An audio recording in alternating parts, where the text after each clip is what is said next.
Dan yang kedua, produk pembiayaan. Yang pertama, ada prinsip jual beli. Prinsip jual beli dalam Islam yaitu hukum transaksi yang harus halal, adanya akad yang harus disepakati antara kedua belah pihak yang bersangkutan. Keuntungan juga yang didapatkan tidak berlebihan atau sesuai syariat Islam, asas suka sama suka dan tidak ada unsur riba di dalamnya. Adapun rukun jual beli yang pertama yaitu penjual disebut juga dengan bai'i dan pembeli disebut juga dengan mushtari. Para ulama sudah sepakat menetapkan bahwa syarat yang paling utama adalah harus ada penjual dan pembeli yang telah memenuhi ahliyah untuk boleh melakukan transaksi muamalah. Berakal menjadi salah satu yang paling penting. Bila salah satu dari keduanya, entah itu si pembeli atau si penjual, termasuk orang yang dinyatakan tidak sehat akalnya, maka transaksi jual beli yang terjadi dianggap tidak sah secara hukum syariah. Yang kedua, barang atau objek disebut juga dengan mabi'i.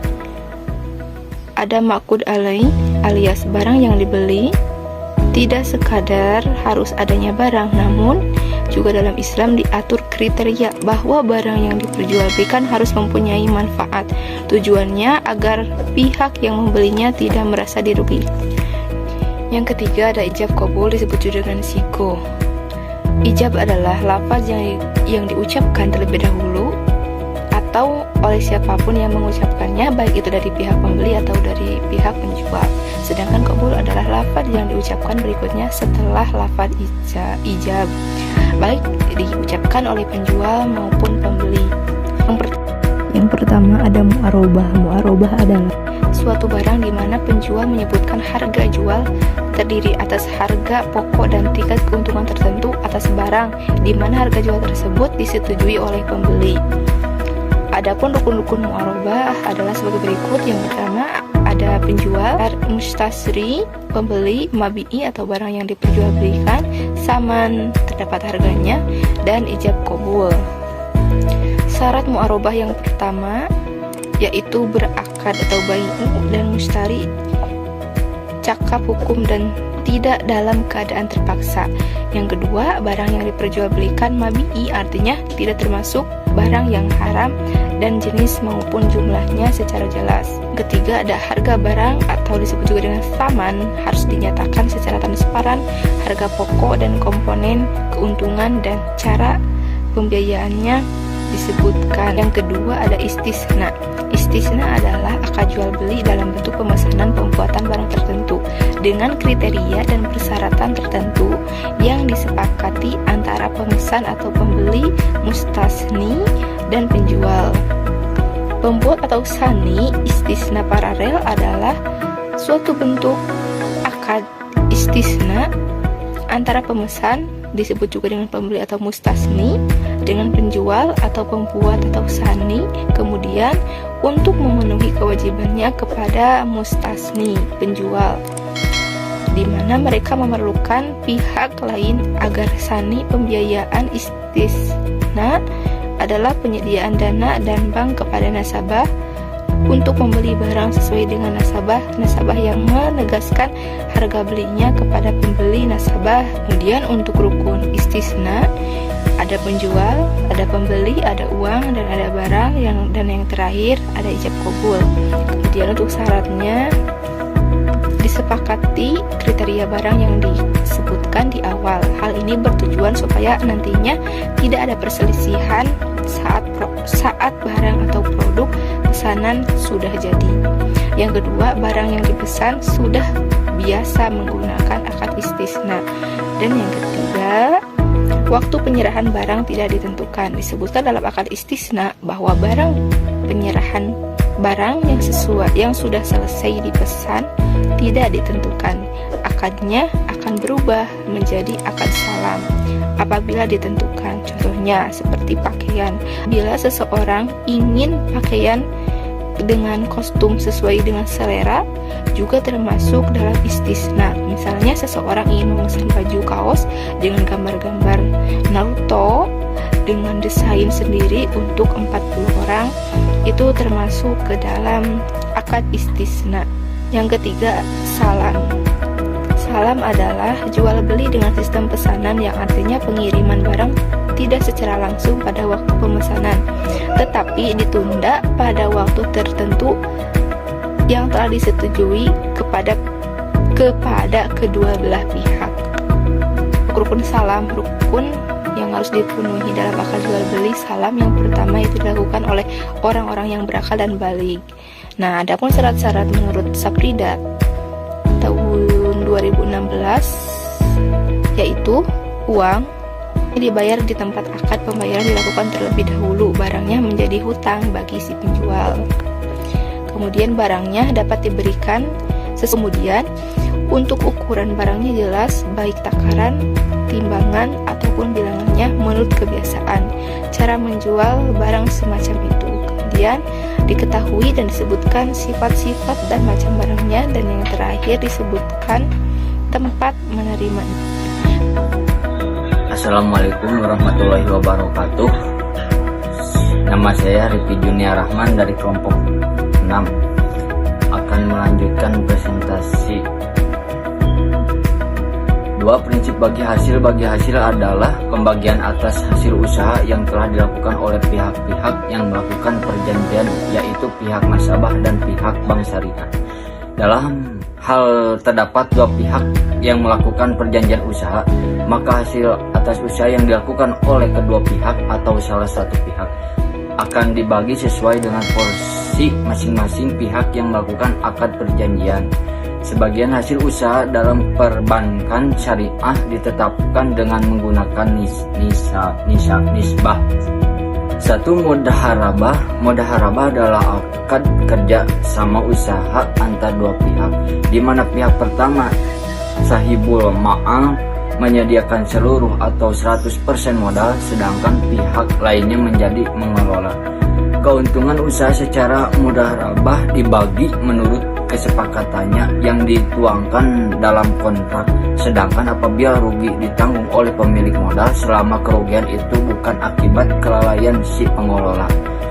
Rukun mudaharabah pelaku, pemilik modal maupun pelaksana usaha. Objek tujuan kedua belah pihak, ijab kabul nisabah. Syarat mudaharabah orang yang terkait dalam akad adalah cakap bertindak. Hukum syarat modal yang digunakan harus terbentuk uang bukan barang, jelas jumlahnya, tunai bukan berbentuk utang, langsung diserahkan ke mudharib. Pembagian keuntungan harus jelas dan besarnya nisabah sesuai yang disepakati. Dua, musyarakah. Menurut Imam Maliki, musyarakah adalah pemberian izin kepada kedua mitra kerja untuk mengatur harta atau modal bersama. Rukun masyarakat menurut Imam Hanafi terdiri atas ijab dan qabul, sedangkan menurut Abdurrahman Al-Jaziri rukun masyarakat meliputi dua orang yang berserikat, sehingga serta objek akad musyarakah bagi itu berupa harta maupun kerja. Syarat musyarakah meliputi akad musyarakah harus bisa menerima perwakilan, keuntungan bisa diuntifikasikan, penutupan bagi hasil tindak. Pembahasan yang ketiga yaitu ujroh. Ujroh adalah upah atau al-ujroh merupakan suatu pembayaran atau imbalan yang diberikan kepada seseorang atau suatu kelembagaan atau instansi terhadap orang lain atas pekerjaan yang telah dilakukan. Ujroh terbagi ke dalam beberapa bagian. Yang pertama ada ijaroh. Ijaroh bermakna menjual manfaat dalam arti luas. Ijaroh adalah akad atas kemanfaatan suatu barang dalam waktu tertentu dengan pengganti sejumlah tertentu yang telah disepakati. Kemudian untuk rukunnya, yang pertama ada akid. Akid adalah orang yang berakad. Orang yang melakukan akad ijaroh ada dua orang, yaitu mu'jir dan mustajir. Mu'jir adalah orang yang memberikan upah atau yang menyewakan, sedangkan mustajir adalah orang yang menerima upah untuk melakukan sesuatu dan menyewa sesuatu. Bagi yang berakad ijaroh diisyaratkan mengetahui manfaat yang dijadikan akad sehingga dapat mencegah terjadinya perselisihan. Kemudian selanjutnya sikot akad, yaitu suatu ungkapan para pihak yang melakukan akad berupa ijab dan qabul, adalah permulaan penyelesaian yang keluar dari salah seorang yang berakad dengan gambaran sekehendaknya dalam mengadakan akad ijaroh. Kemudian ujroh atau disebut juga dengan upah, yaitu sesuatu yang diberikan kepada mustajir atas jasa yang diberikan atau diambil manfaatnya oleh mujir. Kemudian manfaat, di antara cara untuk mengetahui ma'qud alaih barang adalah dengan menjelaskan manfaatnya, pembatasan waktu dan menjelaskan jenis pekerjaan jika ijaroh atas pekerjaan atau jasa seseorang. Kemudian untuk syaratnya, syarat yang pertama, syarat bagi kedua orang yang berakad adalah telah balik dan berakal. Mazhab ini berdasarkan mazhab Syafi'i dan Hambali. Kedua, di mana kedua belah pihak yang melakukan akad menyatakan kerelaannya untuk melakukan akad ijaroh itu. Apabila salah seorang keduanya terpaksa melakukan akad, maka akadnya tidak sah. Nah, selanjutnya manfaat yang menjadi objek ijaroh selanjutnya harus mempunyai manfaat, di mana objek ijaroh harus diketahui secara jelas sehingga tidak terjadi perselisihan di belakang, dan jika manfaatnya tidak jelas maka akad itu tidak sah. Selanjutnya, objek ijaroh sendiri itu dapat diserahkan dan dipergunakan secara langsung dan tidak ada cacat. Kemudian untuk syarat terakhir, objek ijaroh itu sendiri yang dihalalkan oleh syarat.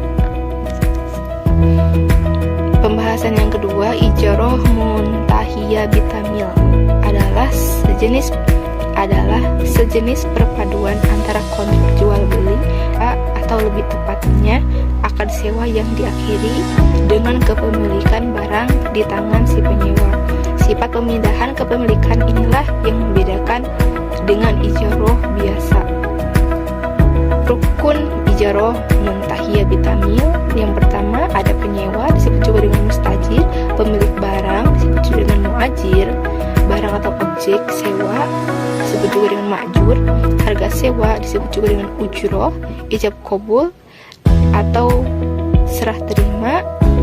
Adapun yang menjadi syaratnya yaitu kerelaan dari dua pihak yang berakad dan ma'jur memiliki manfaat dan memanfaatkannya dibenarkan dalam Islam, dapat dinilai dan bermanfaat atas transaksi ijaroh muntahiyah bitamil harus diberikan oleh mustajir kepada muajir. Adapun syaratnya seperti pihak yang melakukan ijaroh muntahi. Syaratnya yang pertama, pihak yang melakukan ijaroh muntahiyah bitamil harus melaksanakan akad ijaroh terlebih dahulu. Akad pemindahan kepemilikan baik dengan jual beli dan pemberian hanya dapat dilakukan setelah ijaroh selesai. Syarat yang kedua yaitu janji, di mana pemindahan kepemilikan barang yang disepakati di awal akad ijaroh adalah wa'ad yang hukumnya tidak mengikat. Apabila janji itu ingin dilaksanakan, maka harus ada akad pemindahan kepemilikan yang dilakukan setelah masa ijaroh selesai.